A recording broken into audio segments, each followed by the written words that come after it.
Buongiorno e benvenuti a questa edizione del nostro telegiornale. Vediamo subito i titoli. Uccide la moglie e poi si toglie la vita, omicidio-suicidio in una palazzina al centro di Castelvetrano. Secondo una prima ricostruzione, l'uomo si sarebbe impiccato dopo aver ucciso la donna, avevano 3 figli. Ancora polemiche sulla scarcerazione di Giovanni Brusca, il boss della strage di Capaci. Non basta a calmare gli animi il fatto che non metterà più piede in Sicilia. Tina Montinaro dice non sarà mai una persona per bene. Truffa bonus edilizi su lavori mai eseguiti, coinvolte 19 imprese che avrebbero applicato lo sconto in fattura per lavori inesistenti, una frode da 26 milioni di euro, 4 arresti e 83 indagati. Dati INAIL, la Sicilia è la seconda regione in Italia per infortuni sul lavoro, in aumento anche le vittime. L'assessore regionale al lavoro Nucci Albano dice servono più ispettori.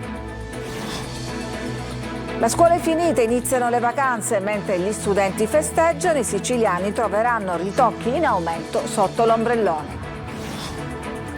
La festa di Sant'Agata si candida a diventare patrimonio immateriale dell'umanità. Siglato oggi al Comune di Catania il protocollo di richiesta.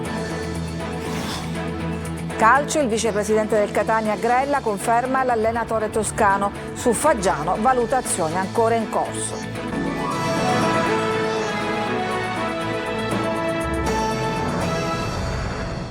Una coppia, marito e moglie, sono stati trovati morti in un'abitazione in via 4 Aprile, una stradina stretta nel centro di Castelvetrano in provincia di Trapani. Secondo le prime informazioni potrebbe trattarsi di omicidio-suicidio. L'uomo si sarebbe impiccato dopo aver ucciso la donna che è stata trovata nelle scale della palazzina a 2 piani. Si chiamavano Francesco Campagna e Mary Bonanno. L'uomo era un infermiere dell'ospedale Villa Sofia di Palermo, mentre la donna era un'insegnante sempre a Palermo. La coppia aveva 3 figli. I carabinieri hanno trovato la saracinesca del garage aperta e sono entrati dopo aver ricevuto l'allarme da un vicino.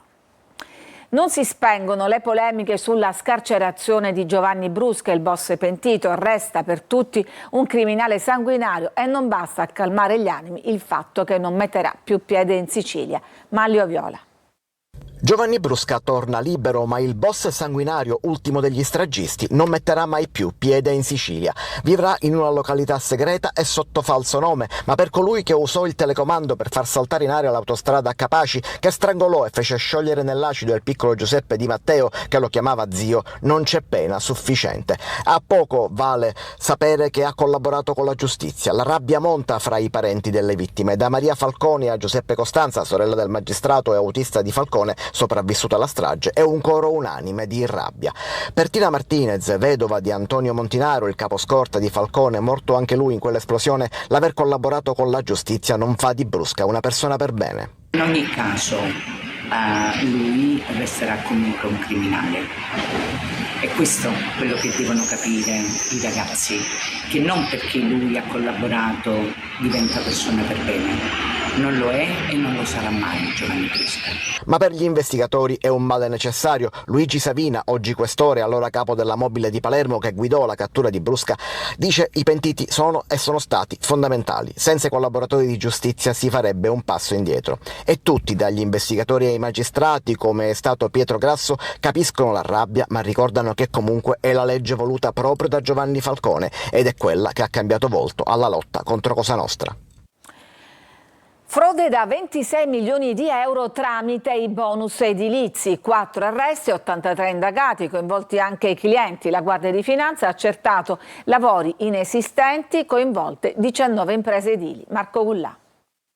Lavori fantasma che ammonterebbero a 26 milioni di euro e che sarebbero risultati solo sulla carta per fare soldi con i bonus edilizi e poi investirli anche in oro e criptovaluta. L'ultima operazione della Guardia di Finanza di Palermo porta all'arresto di 4 persone e 83 indagati, domiciliari per Angelo e Fedele Notaro, Salvatore Castelli e Massimo Smeraldi. Sono indagati per associazione a delinquere finalizzata alla realizzazione di frodi in materia di bonus edilizi, bonus facciate, ecobonus e recupero del patrimonio edilizio. edilizio.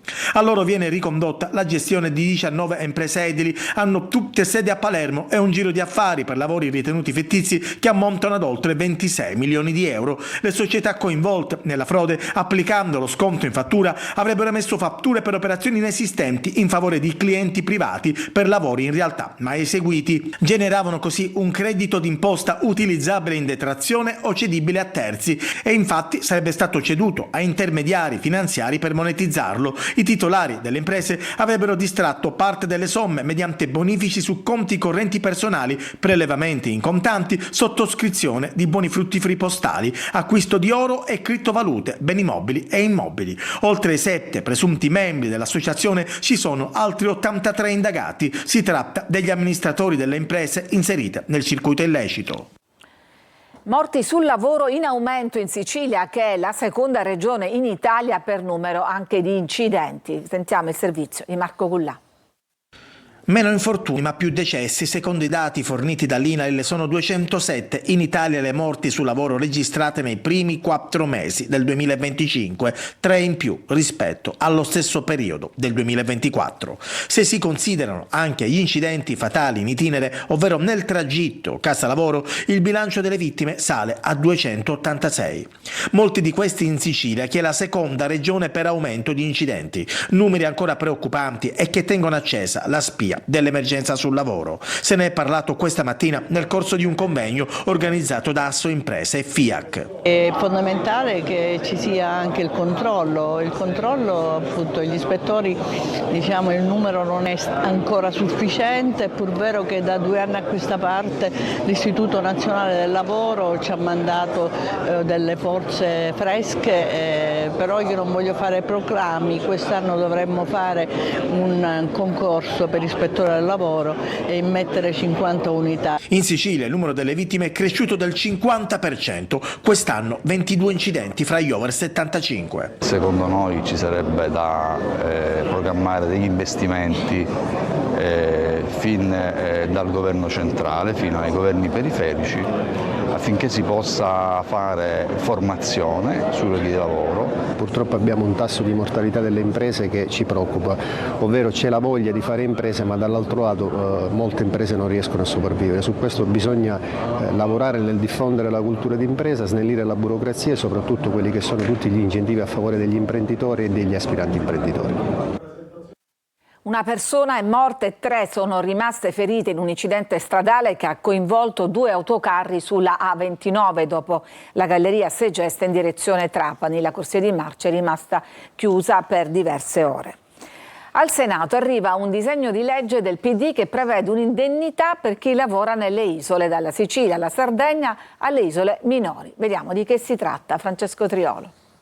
Un riconoscimento economico proporzionato agli svantaggi che affronta quotidianamente chi vive nelle isole. Si chiama indennità di insularità ed è il disegno di legge che il Partito Democratico ha presentato in Senato a favore di chi lavora in Sardegna, in Sicilia e nelle isole minori italiane. Il provvedimento a firma di Marco Meloni e Antonio Nicita nasce con l'obiettivo di compensare i maggiori costi e le difficoltà strutturali legate alla condizione insulare, garantendo a chi vive e lavora nelle isole un riconoscimento economico proporzionato agli svantaggi oggettivi che affronta quotidianamente. Secondo il disegno di legge, per i dipendenti delle pubbliche amministrazioni l'indennità sarà pari ad almeno il 10% della retribuzione mensile per il personale impiegato in Sardegna e Sicilia e almeno il 20% per quello operante nelle isole minori, con aggiornamenti biennali ancorati ai dati Istat sul costo della vita e all'accessibilità ai servizi essenziali per i lavoratori dipendenti e autonomi sotto forma di credito d'imposta. Sottolineato anche come chi vive e lavora nelle isole affronta ogni giorno maggiori costi, un accesso più complicato ai servizi e profonde penalizzazioni logistiche. Oggi ultimo giorno di scuola per tanti studenti siciliani, ma per chi si prepara all'esame di maturità questi momenti hanno un gusto dolce e amaro. Noi siamo stati a Siracusa per vivere la giornata insieme ai ragazzi del liceo Quintiliano. Francesco Loi. C'è chi è già in vacanza, ma chi è al quinto l'ultimo giorno di scuola non lo vuole perdere. Niente libri sui banchi, quella che si respira è gioia mista tristezza. L'ultimo giorno che si conclude con un po' di malinconia, perché lasciamo i compagni e i professori che ci hanno accompagnato per 5 anni. 5 anni vissuti insieme, ogni attimo di scuola condiviso, momenti che non si potranno mai dimenticare. Ovviamente in una scuola si creano dei rapporti e questi 5 anni li abbiamo passati con grande gioia e comunque lasciare questa scuola è un momento un pochettino più di tristezza per noi. Sono stati 5 anni, è stato un percorso molto intenso, ricco di emozioni, un percorso di crescita. E come sempre le frasi più dette, quelle in un certo senso più famose, vengono impresse sulle magliette. Così ogni classe diventa una squadra con tanto di numeri. Mettiamo sapienza ma almeno la sufficienza, nel senso comunque noi ci siamo impegnati tantissimo e nonostante questo speriamo di arrivare comunque sufficienti all'esame. Vabbè dai, anche al 100 non si rinuncia. Se qualcuno riesce, perché no? Oggi oltre il caldo abbiamo visto pianti di gioia soprattutto e ancora i ragazzi sono felici per la fine della scuola. Tra ultimi selfie, abbracci e canti, però si pensa al 18 giugno, quando inizieranno gli esami di Stato. L'ultima campanella, quella forse più importante, sta suonando. Tutti fuori, la scuola è finita, inizia l'estate, anche se i maturandi dovranno aspettare ancora un po'. E finisce la scuola, inizia l'estate e parte la stagione balneare, ma cosa troveranno i siciliani sotto l'ombrellone? Ce lo dice Emanuela Corsi. Con l'arrivo del grande caldo entra nel vivo la stagione balneare, ma quest'anno la cara estate si trasforma in caro estate, soprattutto in Sicilia, che secondo Federconsumatori è la regione dove si registrano i maggiori rincari, più 6% rispetto al 2024. Seguono la Sardegna con il 4%, Veneto, Emilia-Romagna, Abruzzo, Basilicata e Liguria con il 3%. Un abbonamento giornaliero in Sicilia nel 2024 costava in media 25 euro, quest'anno si attesta sui 27. Un abbonamento stagionale passa da una media di 1.000 euro a 1.080, con punte di 1.100-1.200 nelle strutture più attrezzate di Palermo e Catania. Si tratta di piccoli ritocchi, dice il presidente della SIB catanese intervenuto a Buongiorno Sicilia, perché i costi nella regione sono ancora relativamente contenuti rispetto ad altre regioni d'Italia. Qualche piccolo aggiustamento è stato necessario per questa impennata dei prezzi, quindi tutto è aumentato, un'intera famiglia può godere di servizi, tutti i servizi che sono conosciuti qui negli stabilimenti balneari della Playa di Catania, con cifre modiche, insomma, che sono assolutamente accessibili. La ristrettezza dei bilanci familiari spinge i cittadini a cercare soluzioni per risparmiare. Sono diverse le proposte dei balneari, dai pacchetti all inclusive ai prezzi ridotti per la mezza giornata. La vacanza più economica rimane ancora affittare la cabina e fare l'abbonamento con la postazione all'interno delle strutture balneari della Playa. C'è chi di fronte ai prezzi elevati rinuncia ad usufruire dello stabilimento balneare, preferendo invece lidi low cost o spiagge libere attrezzate. La festa di Sant'Agata si candida a diventare patrimonio immateriale dell'umanità. Siglato oggi al Comune il protocollo di richiesta. Roberta Lunghi. 4 firme che valgono una richiesta perché la festa di Sant'Agata possa entrare nel novero delle candidature a patrimonio culturale immateriale dell'umanità stilata dall'UNESCO. Il protocollo, siglato a Palazzo degli Elefanti dal sindaco Enrico Trantino, l'arcivescovo metropolita Luigi Renna, il rettore dell'università Francesco Priolo e il presidente del comitato per la festa di Sant'Agata Carmelo Grasso, è solo un primo passo. L'obiettivo è quello di valorizzare il patrimonio culturale immateriale rappresentato dalla festa, riconoscendone il significato religioso, storico e sociale per la comunità di Catania. La festa ha una ricchezza di valori religiosi, culturali, antropologici che possono essere interessanti per tutto il mondo. Deve essere il volano perché questa festa vada oltre i confini catanesi e assuma la dimensione internazionale che già di fatto abbiamo, ma laddove ottenessimo il riconoscimento è chiaro che ci sarebbe ancora più enfasi. Una proposta che mette al centro la festa di Sant'Agata sì come evento di fede, ma anche come evento identitario di questa città. La proposta firmata dal comitato promotore delle 4 istituzioni cittadine verrà sottoposta al governo che dovrà individuare una sola candidatura per l'Italia. A marzo 2026 saranno ufficializzate le candidature dopodiché per la successiva fase ci vorrà ancora dell'altro tempo, ma ove dovessimo noi superare questa prima fase e ottenere già la candidatura, poterlo fare nel 2026 in occasione del 900 anni del ritorno delle reliquie di Sant'Agata sarebbe una cosa meravigliosa. Uno stabilimento di produzione di cosmetici nell'area dei paesi etnei era tenuto in pessime condizioni igieniche, con scaffali arrugginiti, pareti e soffitti scrostati. Inoltre le materie prime erano stoccate in un garage, anche questo con gravi carenze igieniche. A conclusione della verifica il NAS ha sequestrato lo stabilimento e 670 kg di materie prime e prodotti finiti. Slitta a fine luglio la fine dei lavori per l'isola pedonale in Viale San Martino a Messina, una proroga che allunga anche i disagi dei commercianti. Francesco Triolo. 2 mesi di lavori nel centralissimo Viale San Martino, cuore commerciale di Messina, destinato a cambiare volto e diventare una vera isola pedonale. Lavori nel primo tratto che si sarebbero dovuti concludere domani, ma che già sono stati prorogati di 40 giorni. In cantiere ci sono diversi operai al lavoro e molta parte dei marciapiedi e delle vie perpendicolari sono state concluse quasi in chiusura, ma la proroga allunga le difficoltà ed i disagi, soprattutto dei commercianti che hanno visto le proprie vetrine transennate. Qua stiamo parlando di tempi che si allungano e che purtroppo vanno a discapito anche dei nostri già modesti incassi. Quindi secondo me questa probabilità di fine luglio non verrà neanche mantenuta. Le difficoltà sono tante e quindi anche un calo delle vendite c'è, perché giustamente la gente ha difficoltà. Il fatto che verrà prolungato e che magari rientra nel periodo di sconti? Questo è un problema da non sottovalutare. Ovviamente di quel Viale San Martino prima era modo di passeggio, ora giustamente è diventato un po' complicato, soprattutto chi ha le carrozzine, i bambini, quindi abbiamo avuto un calo. In tanti altri hanno preferito non parlare, c'è anche chi fuori al microfono chiede notizie di annunciati ristori. Il comune in effetti ha previsto sconti sulla Tari e sul servizio idrico, ma scatteranno l'anno prossimo. Si è arrampicato su una grondaia per intrufolarsi nell'appartamento dell'ex compagna al secondo piano di una palazzina a Catania e dopo aver sfondato una finestra ha fatto irruzione nell'appartamento e ha aggredito la donna, trascinandola per i capelli e dandole un morso sulla guancia. Protagonista della vicenda un 24enne che è stato arrestato per lesioni aggravate ed è stato denunciato per maltrattamenti in famiglia e danneggiamento.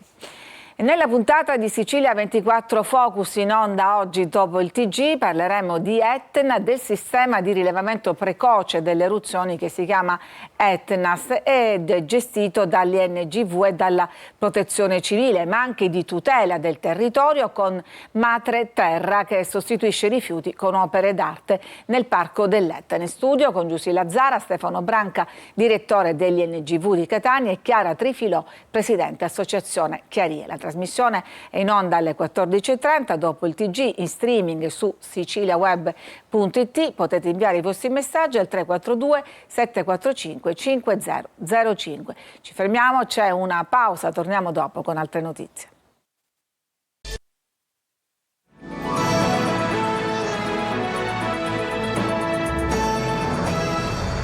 Quando il design incontra i territori, ad Agrigento, capitale della cultura, approda una mostra immersiva che parte dalle radici per guardare al futuro. Davide Sardo.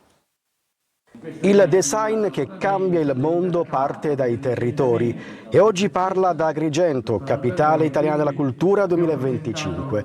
È qui che Design e Territori mette in mostra il futuro. Oltre 110 progetti da tutta Italia, frutto di ricerca, formazione e visione condivisa. Fino al 30 giugno, negli spazi delle fabbriche, l'esposizione racconta come il design possa generare cultura, economia e innovazione sociale. 16 atenei, più di 100 tra designer, studenti e ricercatori per un racconto corale diviso in 5 sezioni ispirate agli elementi naturali di Empedocle: radici, cura, esperienza, esplorazione e identità. Oggetti, installazioni, servizi e idee che nascono dall'ascolto del territorio e diventano energia creativa, visioni, nuove forme di abitare e convivere.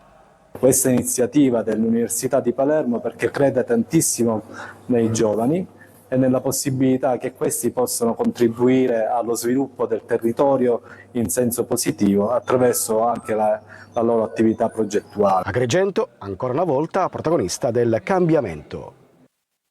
E oggi il ricordo e l'omaggio dedicato a Stefania Sberna, indimenticabile speaker della squadra di calcio rossa-azzurra. Marco Carli.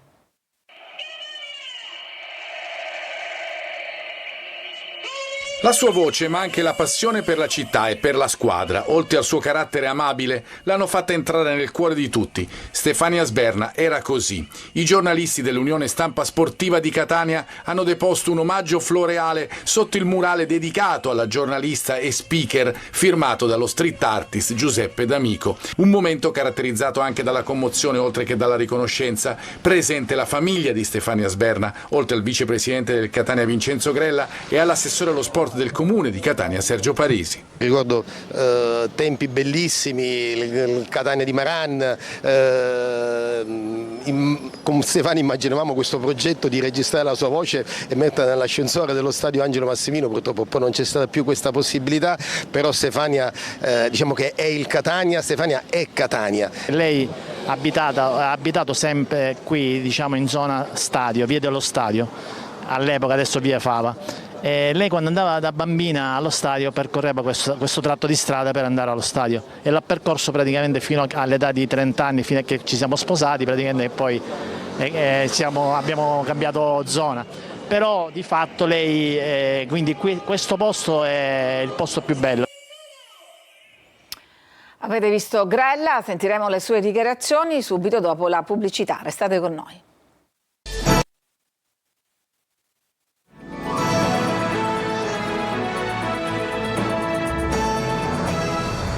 E siamo al calcio. Il vicepresidente del Catania Grella parla delle mosse future del club. Lo ha sentito Marco Carli. Toscano resta, è la notizia nell'aria da tempo, per non dire da sempre, che il vicepresidente del Catania Vincenzo Grella conferma in occasione della deposizione di un omaggio floreale sotto il murale dedicato a Stefania Sberna. Toscano resta? Toscano resta. E resta perché ha un contratto ancora di un anno e per me non era una discussione se non su quelle che potevano essere le linee guida, quelle che erano le sue esigenze, le sue, come dire, naturali pensieri su una stagione fatta. Su Faggiano, mentre i rumors parlano di possibile addio, valutazioni in corso, dice Grella. Sulla questione direzione sportiva siamo, diciamo, quasi in fondo alle varie valutazioni che stiamo facendo sulla guida della direzione sportiva. Penso a breve tempo prenderemo delle decisioni. Presto la presentazione di Zarbano. Fra i temi trattati nella chiacchierata con i giornalisti anche Torre del Grifo. È un investimento molto grande per un club che ha appena 3 anni. Io penso questo ti fa capire l'intenzione del presidente Pelligra. Dopo tutto quello che è stato detto, penso un ulteriore sforzo di questo genere fa capire che lui non ha nessuna intenzione di cambiare la sua strategia e lo rinforza facendo un investimento molto importante. È tutto per questa edizione, vi lascio adesso al Sicilia 24 Focus, si parlerà del sistema di allerta che riguarda l'Etna. Grazie per averci seguito, a tutti un buon pomeriggio.